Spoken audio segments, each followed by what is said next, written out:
Nesse vídeo eu vou tratar com vocês a respeito das principais formas pelas quais o Estado pode localizar e bloquear os seus bens. Então vem comigo. Salve, salve, investidores! Como é que vocês estão?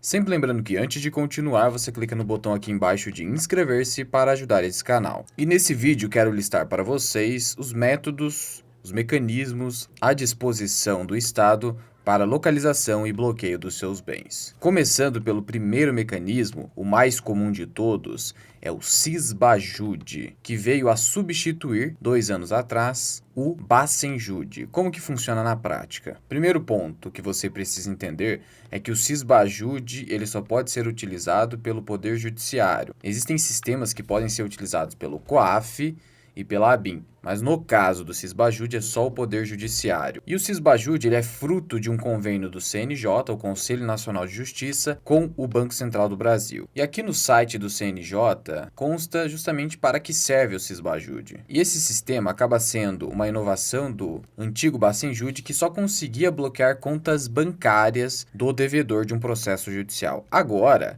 por meio do Sisbajude, você consegue bloquear o mais amplo leque de ativos financeiros que estejam custodiados em bancos ou corretoras e exchanges, até mesmo criptomoedas em exchanges brasileiras, por exemplo, o mercado Bitcoin, podem ser objeto de bloqueio via Sisbajude. Então, tornou o sistema muito mais amplo, abrangendo mais ativos financeiros e não apenas o dinheiro em espécie. Para além disso, o Sisbajude ele criou um mecanismo chamado Teimosinha, sim, Teimosinha, em que o Poder Judiciário tem 2 métodos de bloqueio online, mandando uma ordem para o Banco Central e o Banco Central, então, cumpre essa ordem bloqueando contas do devedor. Com a teimosinha, o Poder Judiciário pode encaminhar uma ordem que vai ficar vigente por um período definido na ordem, em que qualquer dinheiro ou ativo financeiro que ingressar na conta do devedor será congelado, será bloqueado. Até então, com o Bacenjude, isso não acontecia, você emitia a ordem, se o Poder Judiciário conseguisse fazer o bloqueio, bem, se não,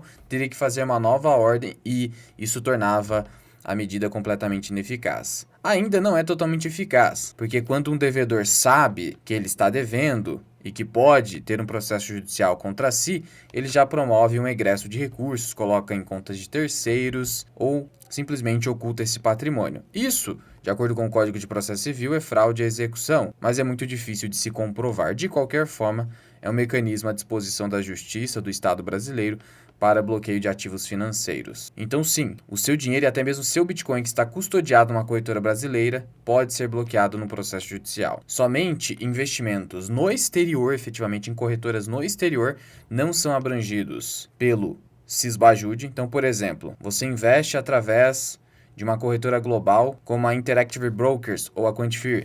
Nesse caso, você não sofre o bloqueio via Sisbajude, um bloqueio eletrônico, uma penhora online. Agora, se você investe através do Banco Inter, investe através da XP, como são corretoras brasileiras, você pode sofrer o bloqueio. E em relação a Bitcoin, mesma coisa, somente se você tiver dinheiro em autocustódia, aí não tem como o Poder Judiciário bloquear, o Estado brasileiro não pode bloquear, ou em corretoras lá fora, como seria o caso da Coinbase, da Binance e também da Quantifier. O segundo sistema mais utilizado nos processos judiciários, também fruto de um convênio com o CNJ, mas não com o Banco Central, mas sim com o Denatran, é justamente o Renajude, que basicamente é uma ordem online, assim como o Sisbajude, que visa restrições, bloqueios e localização de veículos automotores, veículos terrestres. Por meio do Renajude, é possível bloquear a alienação do bem, então você não consegue fazer a transferência de propriedade do seu veículo automotor quando você sofre um bloqueio via Renajude, e também pode haver bloqueio de circulação. Sim, o Estado ele pode emitir um bloqueio de circulação,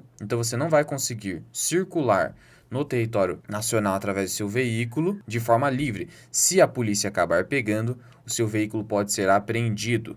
E vale ressaltar que essas ordens podem ocorrer antes de você ser notificado. Sim, antes que você saiba da existência do processo judicial. Por quê? Porque existem as ordens liminares, ou seja, antes de ouvir a outra parte. Então entenda que isso é cabível mesmo sem que você tenha ciência do processo movido contra si. Também é outro mecanismo do Poder Judiciário. Um terceiro mecanismo muito utilizado é o Infojude, também fruto de uma parceria com o CNJ, mas com a Receita Federal. Ele é um mecanismo que possibilita que o Poder Judiciário quebre o seu sigilo fiscal, que na prática acaba não mais existindo. O Infojude ele é utilizado depois que o Poder Judiciário tenta utilizar o Cisbajude e o Renajude. Então ele é sucessivo, ele é subsidiário. Por que isso acontece? Porque no artigo 835 do Código de Processo Civil é previsto aqui a preferência de ordem na penhora. Então primeiro você tenta dinheiro, títulos da dívida pública da União, tesouro direto.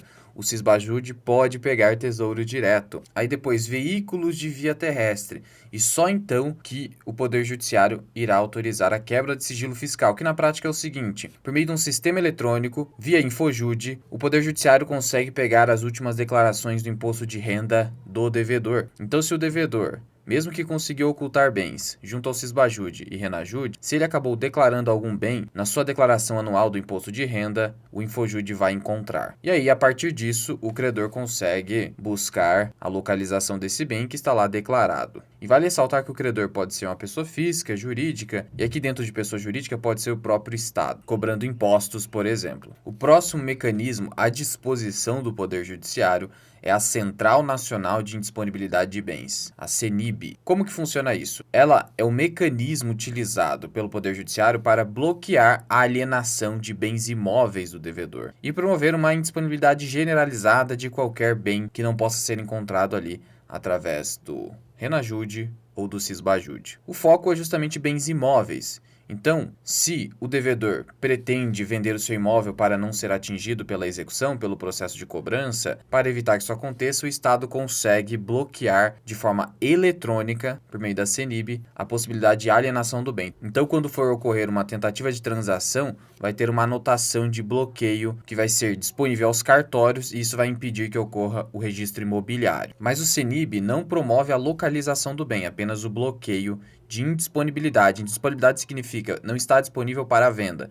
É um congelamento de vendas. Você tem ainda um sistema também do Poder Judiciário que começou com a Justiça do Trabalho, chamado Navejude, uma parceria firmada com a Marinha para que você tente localizar de forma eletrônica embarcações do devedor.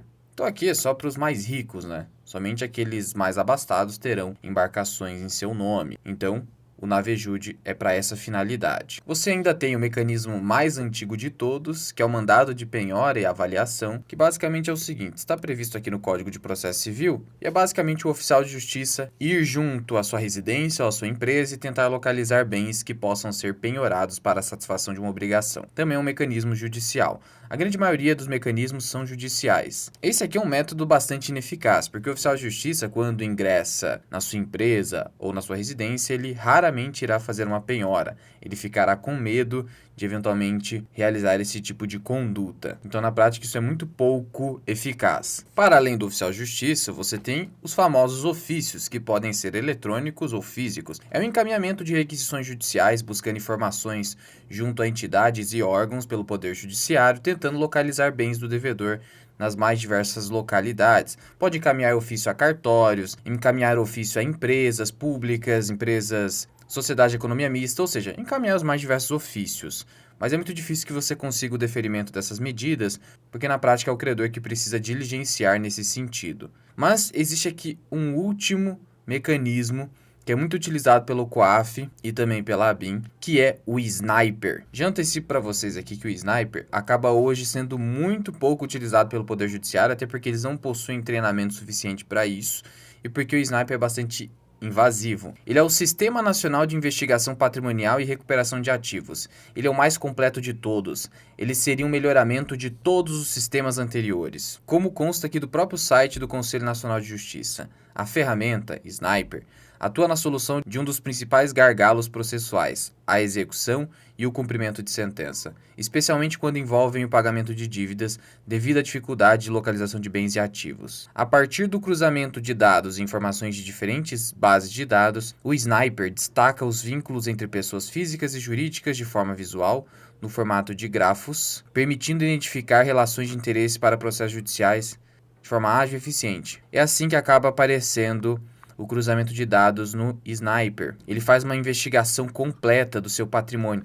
Então, por meio do Sniper, vai conseguir verificar o vínculo que você tem conjugal com seu cônjuge e eventualmente você tem ali a sua ameação. Vai verificar eventual participação societária que você tenha, transações financeiras que você fez tentando ocultar seu patrimônio. Então veja, investigação patrimonial centralizada e unificada, navegação intuitiva e visualização clara de informações, ou seja, é um grande mecanismo à disposição da justiça e que consegue fazer um cruzamento completo de dados. Um verdadeiro terror para qualquer devedor. Mas o que me preocupa efetivamente é que o Sniper, ele pode ser utilizado não só pela justiça, pode ser utilizado pelo Estado brasileiro e um sistema como este, nas mãos de um governo ditatorial, eventualmente, ele pode ser um grande perigo. Então o Sniper realmente me preocupa muito. Ainda não vem sendo muito utilizado, mas quem garante que a sua adesão não começará a ser cada vez maior? Na prática, o sistema Sniper é basicamente o poder do Estado de espionar qualquer tipo de movimentação financeira que você faça, não só financeira, de tal modo que ele é o sistema mais perigoso de todos. Portanto, esteja ciente da sua existência. Ainda existem outros mecanismos em que é possível conseguir informações, localização de bens,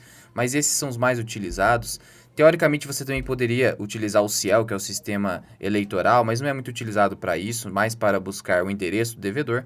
Esses aqui são os mais utilizados. E, obviamente, com a adoção do Drex, ficará ainda mais fácil bloquear recursos do devedor. Afinal de contas, o real será puramente digital. Mas isso ainda é algo futuro. O que existe hoje são esses mecanismos.